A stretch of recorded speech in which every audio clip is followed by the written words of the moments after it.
जय हिंद मेरे प्यारे प्यारे साथियों, आप सभी का स्वागत है हमारे इस YouTube चैनल में। तो आज की इस वीडियो में हम क्लास 10 फिजिक्स का चैप्टर 1 जो कि प्रकाश का परावर्तन और अपवर्तन है। लेकिन आज सिर्फ प्रकाश का परावर्तन का जितने भी मोस्ट इंपोर्टेंट ऑब्जेक्टिव क्वेश्चन है जो कि बिहार बोर्ड 2026 में आने की संभावना है, उसको हम आज के इस वीडियो में कवर करेंगे। इस वीडियो के देखने के बाद आपको इस चैप्टर से जितने भी प्रश्न आएंगे बोर्ड एग्जाम में, आपको इजिली आप इसको सॉल्व करके यानी कि बना सकते हैं। तो चलिए आज पढ़ेंगे क्या, आज प्रकाश का परावर्तन अपवर्तन का ऑब्जेक्टिव क्वेश्चन जितने भी हमारे अभी भी ऑब्जेक्टिव हो गए सारे को यहाँ पर एक ही वीडियो में कवर कर लेंगे। तो चलिए क्वेश्चन की ओर बढ़ते हैं। ये हमारा देखिए पहला क्वेश्चन है। हमारा पहला क्वेश्चन, इसको देखिए कितने बार बिहार बोर्ड में पूछा है। 2024, 2015, 2015 के सेकंड सीटिंग, 2020 के सेकंड सीटिंग, 2021 के सेकंड सीटिंग। क्वेश्चन क्या, हमारे प्रकाश के परावर्तन के कितने नियम है। प्रकाश के परावर्तन के कितने नियम, यहाँ पर सही ऑप्शन क्या आ जाएगा, 2। प्रकाश के कितने नियम है, तो प्रकाश के परावर्तन के कितने नियम है, 2 नियम है। आगे बढ़ते हैं दूसरा क्वेश्चन, समतल दर्पण द्वारा प्रतिबिंब बना होता है। देखिए हमारा 2015, 2016, 2023 में पूछा था।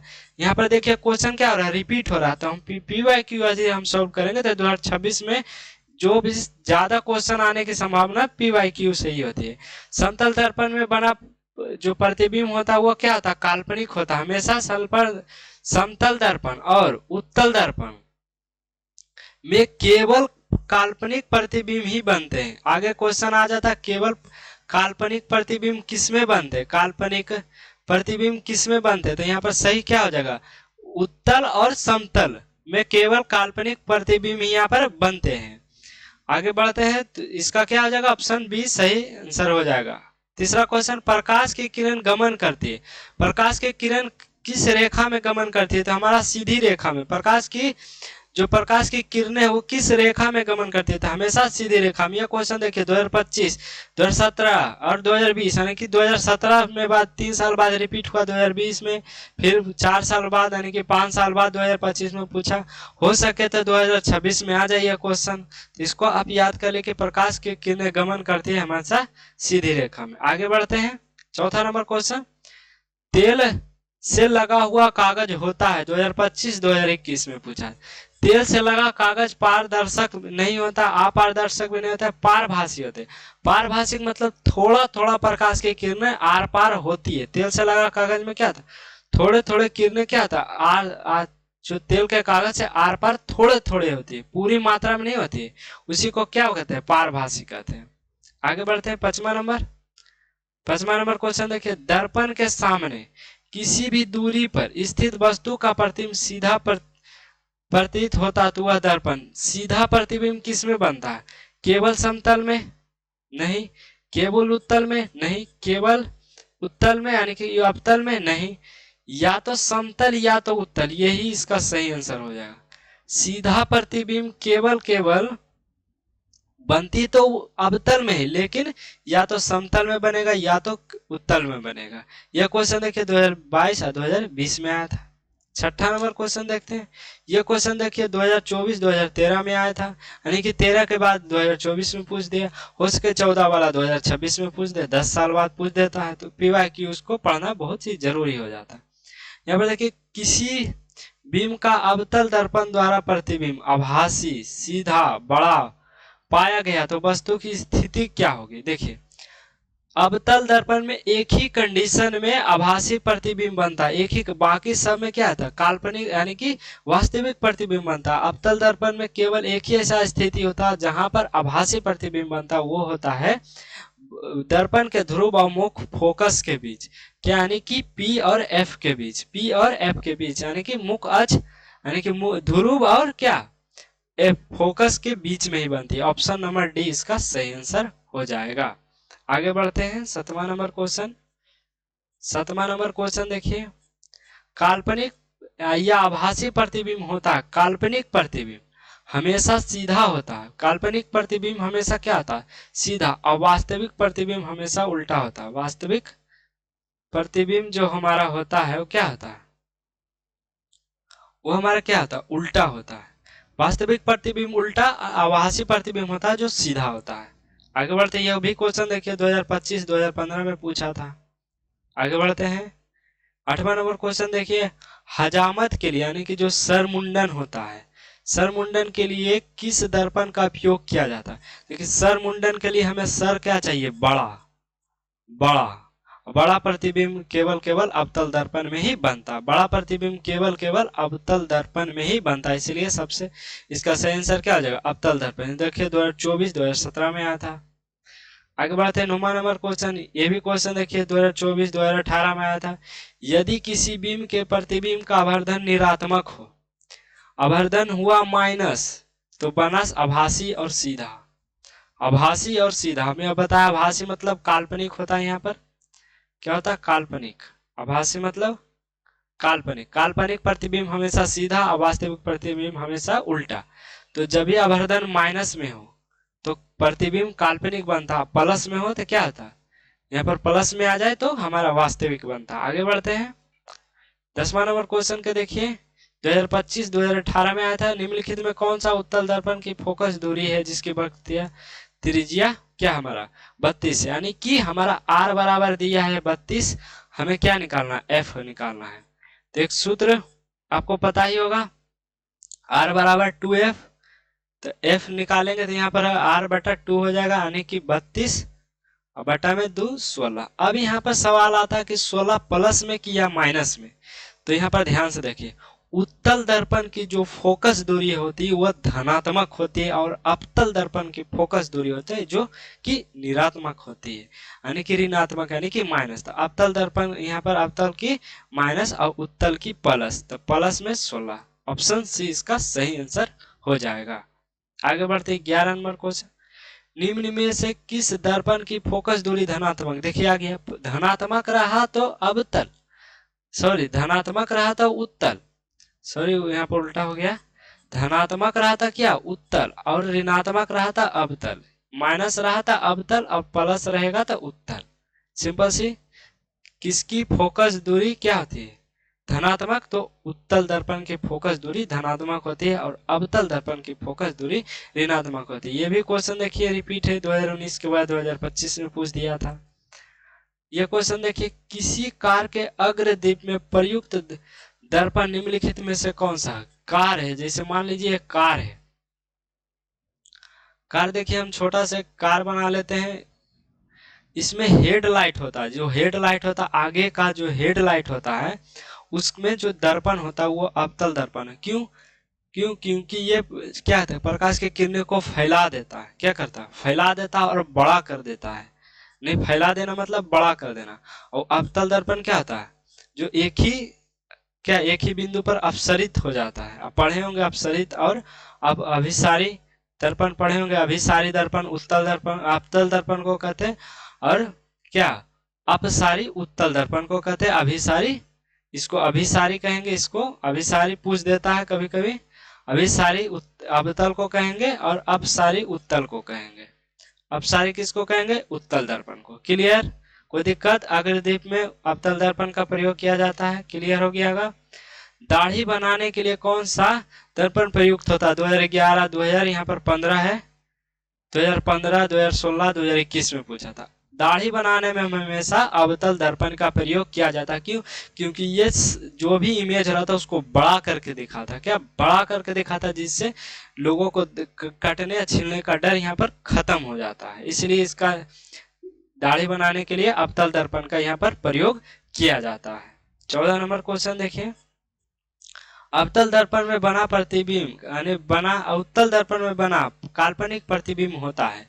देखिए काल्पनिक प्रतिबिंब हमेशा क्या बनता है? सीधा। तो सीधा खोजिए किस ऑप्शन में है? सीधा यहाँ है, यहाँ है, ये तो होगा नहीं, ये तो होगा नहीं।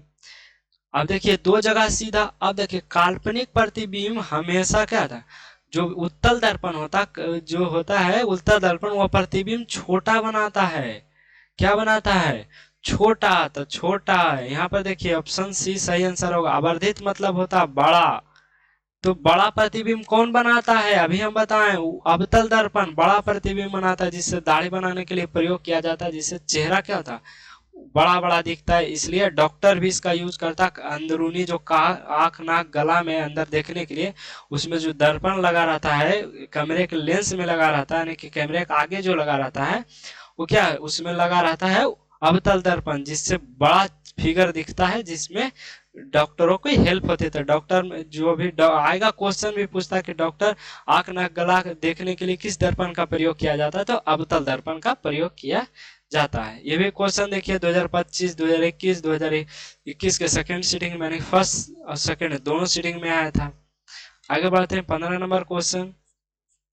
किस दर्पण में हमेशा वस्तु छोटा छोटा देखिए किस दर्पण में हमेशा छोटा, तो छोटा क्या दिखता है? उत्तल में हमेशा छोटा किस में दिखता है? उत्तल में। ये 2025 और 2022 के सेकंड सीटिंग में यहाँ पर यह क्वेश्चन को आया था। ये क्वेश्चन ही इस टाइप से PYQ देख लीजिए कितना रिपीट कर रहा क्वेश्चन, 3 साल पीछे या 2 साल पीछे वाला क्वेश्चन लगातार इस साल 2025 यानी कि इस साल पूछा था। यदि आप 2026 में देने वाले तो आपके लिए पिछले 5 वर्ष का जितने भी क्वेश्चन है वो क्या आ जाता है? हमारा इम्पोर्टेंट यहाँ पर हो जाता है। तो यहाँ पर क्या आ जाएगा? उत्तल। छोटा प्रतिबिंब हमेशा उत्तल में बनता है, अवतल में बड़ा बनता है और बराबर भी बनता है। समतल में भी क्या आता है? बड़ा नहीं बनता, बराबर बनता है। समतल दर्पण हम नॉर्मली हमारे घर में होता है, वो क्या चेहरा को बड़ा कर देता है? नहीं, बराबर रखता है। तो छोटा किससे बनेगा? उत्तल में। नहीं तो आप देख लीजिए गाड़ी के जो साइड मिरर होता है, गाड़ी के साइड मिरर में इसका प्रयोग किया जाता है, क्योंकि छोटे से मिरर देखिए लंबी कतार तक की गाड़ी को पीछे दिखा देता है। उत्तल दर्पण में आप चेहरा आने की, आपके पास बाइक या कार होगा तो उसमें साइड मिरर, जो साइड में मिरर लगे था जिसका प्रयोग पीछे की गाड़ियों को देखने के लिए किया जाता है, उसमें देखिए क्या हमारा, उसमें देखिए कि जो हमारा चेहरा होता है वो छोटा दिखाई देता है, यानी कि उसमें बहुत सारा चेहरा एक ही बार में दिखाई दे देता है, जो कि आप अगर नॉर्मल दर्पण में देखिएगा तो नहीं, बराबर दिखता है। तो छोटा बनेगा उत्तल में। आगे बढ़ते हैं 16 नंबर क्वेश्चन। अवतल दर्पण की फोकस दूरी होती है, अवतल दर्पण की फोकस दूरी ऋणात्मक और उत्तल दर्पण की फोकस दूरी धनात्मक। ये याद कर लीजिए 2025, 2021, 2022 में आया था ये क्वेश्चन, तो इसको याद कर लीजिएगा। आगे बढ़ते हैं 17 नंबर क्वेश्चन। गोलीय दर्पण का परावर्तक पृष्ठ के वृत्ताकार सीमा रेखा को व्यास को कहते हैं, क्या कहते हैं? प्रधान अक्ष। इसमें कुछ बोला नहीं है, देखिए आपको समझने वाली बात है। गोलीय दर्पण के जो वृत्ताकार पृष्ठ होता है, देखिए जैसे गोलीय दर्पण है, और इसको इस वाले को क्या कहते हैं? प्रधान अक्ष। आपको पता होगा कि यहाँ पर इसको क्या कहते हैं? जो हमारा ये मान लीजिए कि ये अवतल दर्पण है, आपको फिगर से समझाते तो आप अच्छे से तरीके से समझेंगे। जैसे मान लीजिए ये हमारा अवतल दर्पण पीछे से रचित किया हुआ है, यहाँ पर क्या हमारा C है, यहाँ पर F है और इधर अनंत है, अनंत है। इस वाले लाइन को क्या कहते हैं? प्रधान अक्ष। पढ़े होंगे आप, इस लाइन वाले को प्रधान अक्ष कहते हैं, वही बोल रहा है। वृत्ताकार सीमा के व्यास को, ये पूरा को, पूरे गोले को क्या कहते हैं? यानी कि जैसे मान लीजिए ये पूरा अगर अवतल दर्पण, तो इस वाले लाइन को व्यास, तो व्यास यही हुआ।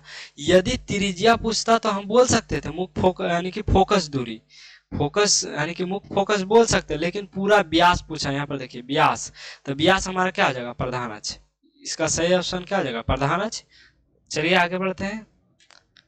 दर्पण सूत्र, ये देखिए 2025, 2021, 2023, 2020 दर्पण सूत्र देखिए कहाँ प्लस है, 1/v प्लस 1/u बराबर 1/f। ये हमारा सही हो जाएगा। ये नहीं होगा, देखिए इसमें f आगे आ गया, बराबर के उधर होना चाहिए, ये वाला सबसे सही आंसर है। और लेंस सूत्र में कुछ होता नहीं, 1/v माइनस 1/u बराबर 1/f, यानी कि माइनस रहेगा तो लेंस सूत्र और प्लस रहेगा तो दर्पण सूत्र, ये याद रख लीजिएगा। आगे बढ़ते हैं 19 नंबर क्वेश्चन। एक गोलीय दर्पण की फोकस दूरी प्लस क्या है? प्लस में प्लस 20 सेंटीमीटर, तो गोलीय दर्पण कैसा होगा? प्लस है, यहाँ पर फोकस दूरी प्लस है, यानी कि धनात्मक है। धनात्मक किस में होता है? उत्तल में, तो उत्तल खोजिए, यहाँ हो जाएगा सही ऑप्शन ए। 2021, 2023 में ये क्वेश्चन आया था, इसको याद कर लीजिएगा। आगे बढ़ते हैं। अवतल दर्पण को किस प्रकार का दर्पण बोलते हैं? अभी हम बताएं। अवतल दर्पण को अभिसारी दर्पण कहते हैं, क्यों? क्योंकि सभी प्रकाश के किरणों को क्या कहते हैं? एक बिंदु पर क्या करते हैं? अपसरित कर लेता है। एक बिंदु पर क्या करता है? अपसरित कर लेता है। जितने भी प्रकाश की किरण आती है एक बिंदु पर अपसरित हो जाती है। आप पढ़े होंगे पहला में, अनंत से आ रहे प्रकाश की किरणें कहाँ होकर गुजरती है? मुख्य फोकस से। जितने भी किरणें प्रधान अक्ष के समांतर आती है वो कहाँ से गुजरती है? मुख्य फोकस से। तो एक बिंदु पर क्या था, अपसरित हो रही है, अभिसारी हो रही है, यानी कि एक बिंदु पर जाके जुट रही है, तो हमारा क्या हो जाएगा, अभिसारी। चलिए आगे बढ़ते हैं। ये देखिए यही क्वेश्चन अब आपको पीछे बताए थे, आंख नाक गला के चिकित्सक द्वारा उपयोग में लाने जाने वाला दर्पण क्या है, अवतल दर्पण। क्यों, क्योंकि ये जो भी हमारा इमेज होता है उसको बड़ा करके दिखाता है। समतल दर्पण का प्रयोग इसलिए नहीं कर सकते क्योंकि वो क्या होता है, वस्तुओं को बराबर दिखाता है, उत्तल दर्पण छोटा दिखाता है, इसलिए सही ऑप्शन क्या हो जाएगा, अवतल दर्पण। यहाँ पर सभी नहीं होगा, ऑप्शन सी सही ऑप्शन होगा। 22 नंबर, फोकस दूरी 20 सेंटीमीटर के अवतल दर्पण की वक्रता त्रिज्या पूछा है। फोकस दूरी 20 हमें पूछा क्या, यानी कि f बराबर दिया है 20 और वक्रता त्रिज्या r बराबर होता है 2f। 2f की जगह 20, 20 दूना 40 सेंटीमीटर, जहां भी है वहां सही आंसर कर दीजिए। ये तो कैलकुलेशन वाले सवाल थे, ये तो बिल्कुल फॉर्मूला पर पुट करके आप निकाल सकते हैं। 23 नंबर क्वेश्चन, किसी भी अवतल दर्पण के सामने वस्तु को रख दिया जाए तो प्रतिबिंब उल्टा, वास्तविक और समान आकार के बनता है। तो समान आकार के बनने के लिए, समान आकार के बनने के लिए अवतल दर्पण में एक ही स्थिति है, वक्रता केंद्र पर, यानी कि आर पर। आर पर जब भी वस्तु रहती है, आर नहीं सी, वक्रता सी चाहे आर से डिनोट करते हैं, उसको छोड़िए, सी ही होता है इसे। पूरा वक्रता त्रिज्या को आर कहते हैं, वक्रता केंद्र को क्या कहते हैं, सी बोलते हैं, आपको पता है। और आर किसको कहते हैं, वक्रता त्रिज्या को। वक्रता केंद्र को सी से सूचित किया जाता है। यही अवतल दर्पण में मात्र एक ऐसा सिचुएशन आता है जहां पर वस्तु का जो प्रतिबिंब बनाता है वो बराबर बनता, कहां पर, तो वक्रता केंद्र पर। आगे बढ़ते हैं, यह क्वेश्चन 2021 में आया था। इस क्वेश्चन पर ध्यान दीजिए, समतल दर्पण की फोकस दूरी होती है, समतल दर्पण की फोकस दूरी अनंत होती है। समतल दर्पण की फोकस दूरी क्या होती है, यहाँ पर अनंत होती है। ये क्या कीड़ा आ रहा है बार बार, आगे बढ़ते हैं। अनंत होती है, क्या होती है, अनंत होती है। आगे बढ़ते हैं, ये क्वेश्चन 2021 में आया था। ये क्वेश्चन देखिए 25 नंबर क्वेश्चन, किसी अवतल दर्पण की फोकस दूरी f, वक्रता त्रिज्या r, तो निम्नलिखित में कौन सा सही है, r बराबर 2f, r बराबर 2f, ऑप्शन बी यहाँ पर सही आंसर है। या तो f बराबर r बटा 2 दे दे, यहाँ पर ये ऑप्शन आपको लग रहा होगा सही, नहीं, क्योंकि r बटा 2 होना चाहिए, यहाँ f बटा 2 है तो बिल्कुल गलत होगा। यहाँ पर सही ऑप्शन क्या हो जाएगा, ऑप्शन बी यहाँ पर सही ऑप्शन हो जाएगा। आगे बढ़ते हैं, 26 नंबर क्वेश्चन, किरणें के समूह को कहते हैं, 2025 में आया था। इसको प्रकाश पुंज भी कहते हैं, किरण पुंज भी कहते हैं, तो इसका सही आंसर हो जाएगा option C. Option C, A B दोनों, प्रकाश पुंज भी कहते हैं, किरण पुंज भी कहते हैं। आगे 27 नंबर क्वेश्चन, सूर्य से आने वाले प्रकाश पुंज निम्नलिखित में कौन सा अभिसरित, यानी कि एक बिंदु पर क्या प्रकाश की किरणें, जो भी सूर्य के प्रकाश की किरणें आती है एक ही बिंदु पर, यानी कि एक ही देश में रहती है, नहीं, अपसरित हो जाती है, यानी फैल जाती है, एक ही बिंदु से निकलती है, और क्या होता है, तो इसका सही आंसर क्या हो जाएगा, समांतर होती है। क्या होती है, समांतर, सभी जगह समान होती है। सूर्य के प्रकाश की किरणें क्या होता है, सभी जगह समान, यानी कि समान रूप से पहुंचती है, ऐसा नहीं कि एक ही बिंदु पर अपसरित होती है, नहीं। आगे बढ़ते हैं, 28 नंबर क्वेश्चन, किसी समतल दर्पण द्वारा आवर्धक होती है। समतल दर्पण का आवर्धक +1 होता है, क्यों, क्योंकि इसमें वस्तु का जो होता है वो क्या होता है, काल्पनिक प्रतिबिंब बनता है। काल्पनिक प्रतिबिंब हमेशा प्लस और वास्तविक प्रतिबिंब हमेशा माइनस होती है। आगे बढ़ते हैं, 29 नंबर क्वेश्चन, निम्नलिखित में किस दर्पण का द्वारा किसी भी वस्तु का आभासी प्रतिबिंब मिल सकता है। आभासी यानी कि काल्पनिक, काल्पनिक किस में मिल सकती है, समतल दर्पण में मिलती है, और उत्तल दर्पण में भी मिलती है, और अवतल दर्पण में भी मिलती है। कब, जब फोकस और ध्रुव के बीच, यानी कि पी, एफ और पी के बीच में वस्तु रहती है, तो वहां पर क्या होता है, हम बताएं, आभासी बनती है और उल्टा बनती है, तो इसलिए इसका आंसर हो जाएगा इनमें से सभी। 30 नंबर क्वेश्चन, ये लास्ट नंबर क्वेश्चन है, 2024 में आया था। फोकस दूरी 20 सेंटीमीटर है, अवतल दर्पण की वक्रता त्रिज्या। ये क्वेश्चन रिपीट हुई थी, यानी कि ये क्वेश्चन थी, देखिए पीछे ही आया था, एक मिनट, ये वाला क्वेश्चन और वो वाला क्वेश्चन सेम ही है। अवतल दर्पण 2024 में आया था, ये भी क्वेश्चन हमारा देखिए 2024 के, ये एक ही क्वेश्चन 2 बार पीपीटी स्लाइड में आ गया, तो इसका आंसर क्या आ जाएगा, ऑप्शन सी क्या हो जाएगा। फोकस दूरी एफ दिया है, वक्ता आर पूछा है, तो 20 दूना 40 हो जाएगा। बिल्कुल इजी है, बिल्कुल हमारा इजी है, कोई दिक्कत। सेंटीमीटर मीटर में कंफ्यूज नहीं हो जाइएगा। यदि फोकस दूरी सेंटीमीटर में तो वक्ता त्रिज्या का भी दूरी सेंटीमीटर वाला ही टिक मारिएगा। ऐसा नहीं कि मीटर वाला मार दीजिएगा, आपको गलत हो जाएगा। कभी कभी हो सकता है कि इसको मीटर सिर्फ कर दे, तो कंफ्यूज नहीं होना है। तो इस प्रकार से आप सभी का थैंक यू हमारे इस वीडियो को लास्ट तक देखने के लिए। अभी हम पढ़ाना शुरू किए हैं आपको, इसलिए आपको लग रहा होगा कि कुछ हम ज़्यादा बोल रहे होंगे या बहुत सारे चीज़ को अच्छे तरह से समझा नहीं पा रहे होंगे, या तो हम जल्दी जल्दी पढ़ा दिए होंगे। तो कैसा भी आपको यह वीडियो हमारा कैसा लगा, हमारा यह भी पढ़ाने का जर्नी शुरू हुआ, तो आपको कैसा लग रहा है पढ़ने में, तो आप कमेंट करके बताइएगा कि क्या हम सुधार कर सकते हैं।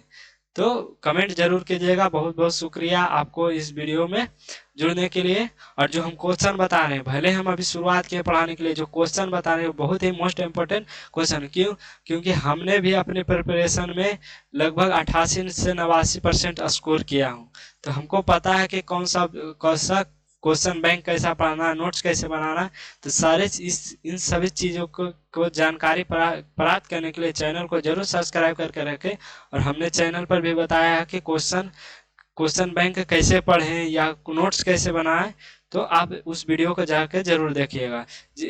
क्या हम ऐसा ट्रिक फॉलो किए थे जिसमें मेरा भी यहाँ पर 85 से 90% के बीच में आया था हमारा। हम टॉपर नहीं थे, लेकिन बीच में आया था, 85 से 95 के बीच में ही आया था। आप गेस करके बताइएगा कमेंट में कि कितना हमारा परसेंट आ सकता है।